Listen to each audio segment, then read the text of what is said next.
Voilà, mesdemoiselles et messieurs, merci de choisir la télévision Al-Nasr pour vous informer et soyez le bienvenu. La violence basée sur les genres, on en parlera à ce 23 octobre 2021. Le président du Conseil militaire de transition, le général des corps d'armée, Mohamed Idriss Déby Itno, a effectué une visite dans certains hôpitaux d'Indiamena pour assister les filles en cas de viol. Reportage de nos confrères de la télévision nationale. La violence à l'égard des femmes et des filles est l'une des violations des droits fondamentaux les plus fréquents dans le monde. Elle ne connaît pas de frontières, qu'elles soient économiques, sociales ou géographiques.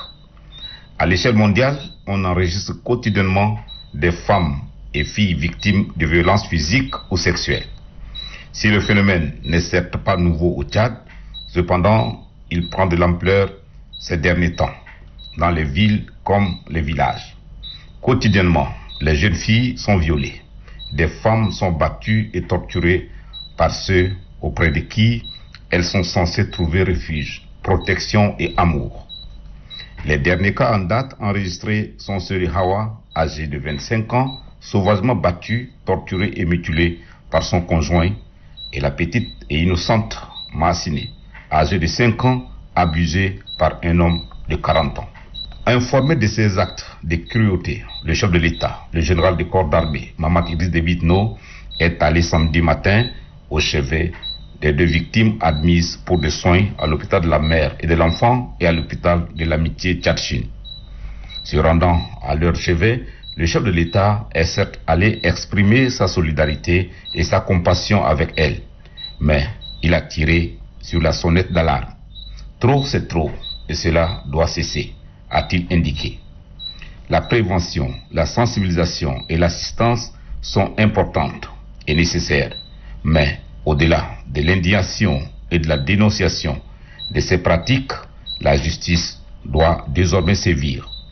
Il s'agit là de la synergie d'action nécessaire et du rôle que doivent jouer les ministères en charge de la femme et de la protection de la petite enfance, de la santé publique et de la justice pour une lutte efficace.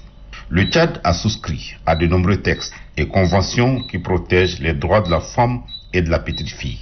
Les criminels de la trempe des bourreaux de Hawa et Massine n'ont pas droit de citer au pays de Toumaï.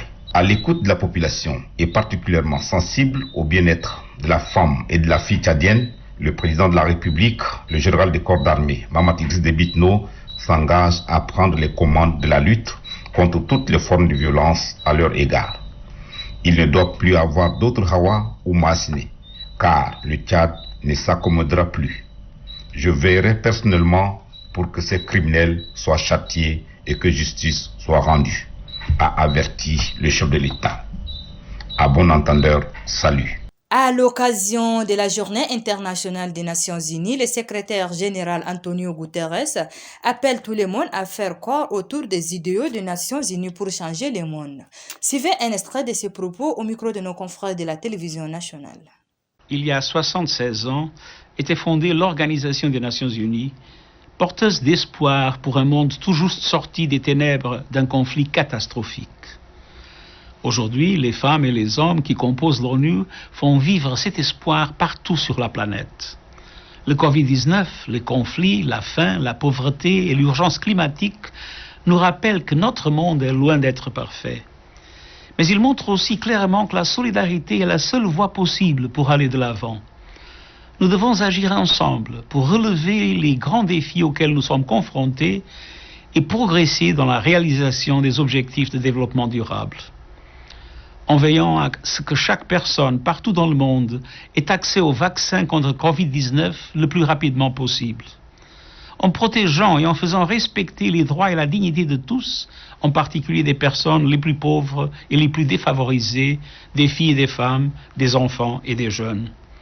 En nous employant à mettre fin aux conflits qui déchirent notre monde, en prenant des engagements climatiques ambitieux pour sauver notre planète et en les honorant, et en bâtissant une gouvernance mondiale plus inclusive, plus efficace et fonctionnant davantage en réseau, comme détaillé dans mon récent rapport, notre programme commun.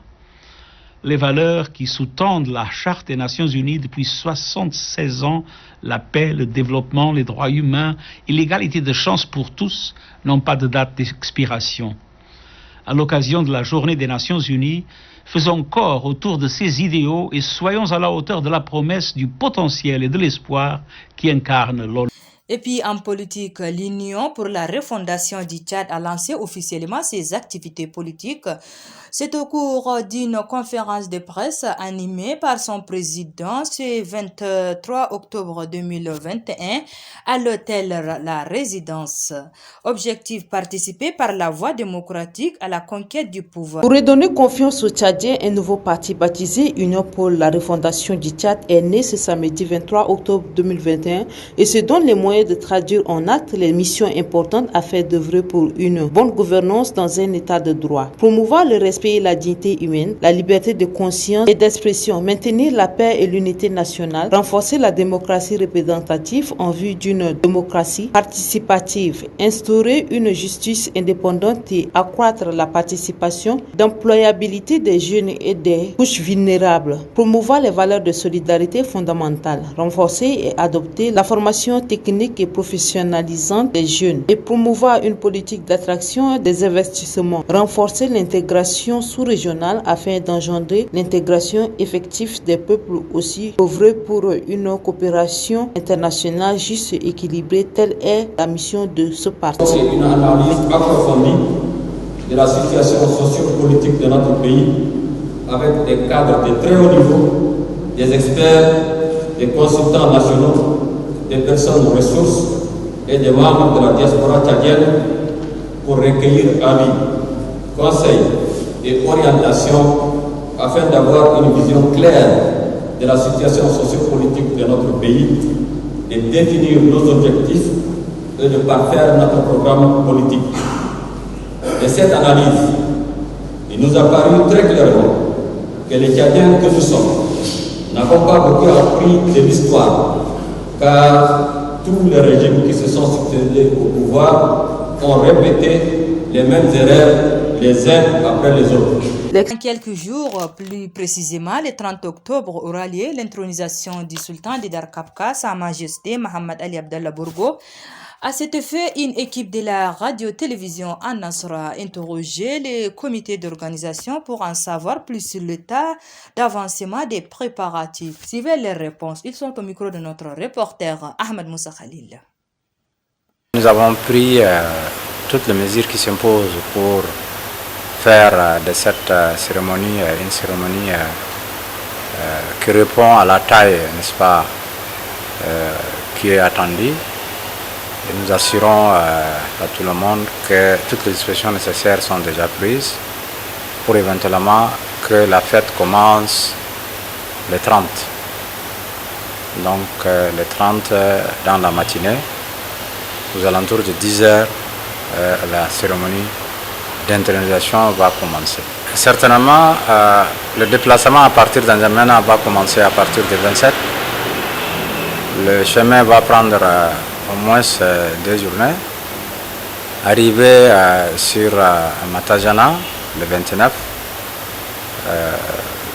toutes les mesures sont prises pour que les délégations qui viennent à partir d'Anjamena ou à partir d'Abléché ou Biltine ou à partir, n'est-ce pas, des autres provinces ou de Wadifura même, les mesures sont prises pour l'accueil, l'hébergement et certainement toutes les questions concernant un bon séjour de nos hôtes.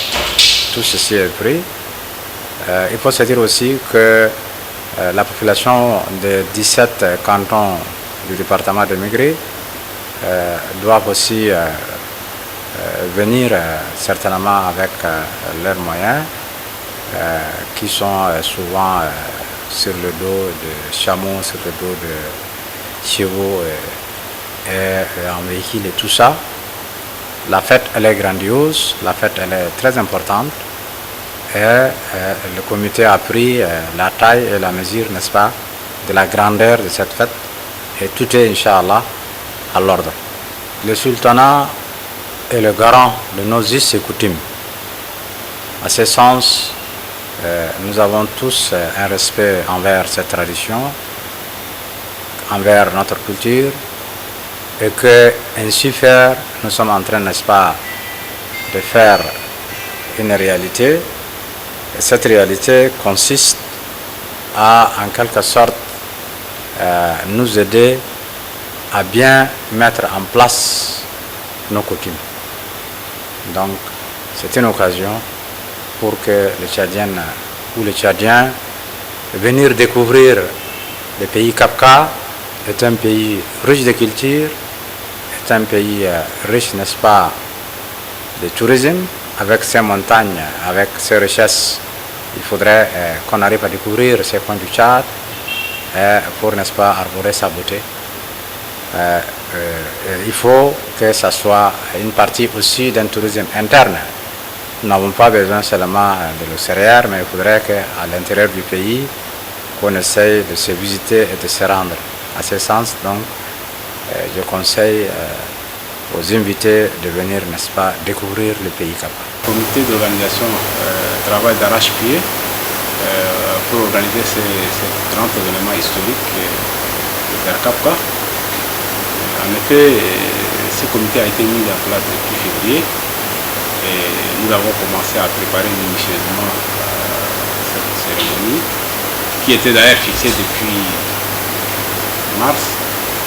Et la date du 30 octobre, c'est une date très importante qui doit rester une date mémorable pour la population de Kapka. Donc nous sommes en train de se préparer pour converger vers là-bas et incriminer le sultan de Kapka.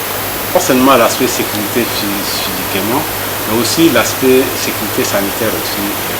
Nous avons travaillé avec le ministère de la Santé pour prendre en compte l'ensemble des dispositions pour assurer la sécurité des participants, parce que non seulement la communauté de Kapka, mais c'est l'ensemble des chefs religieux, chefs traditionnels et administratifs, et aussi des invités des marques qui vont se rendre là-bas.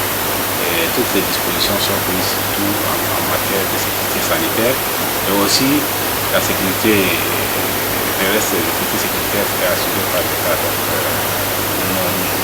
nous n'avons pas d'inquiétude sur ça. Et puis, cette triste nouvelle, avant de boucler cette édition, la famille de la presse tchadienne est en deuil. Le correspondant de l'ONAMA Mao, Adoum Mustafa, est décédé ce 24 octobre 2021 à Mao, chef-lieu du Kanem.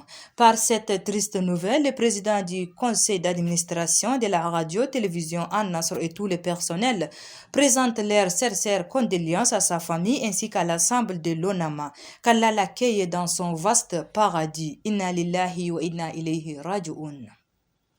Et sur cette triste note que se referme cette édition, merci de l'avoir suivi. Au revoir et à la prochaine. Bonne suite de programme sur la télévision An-Nasr 24. À demain, Inch'Allah.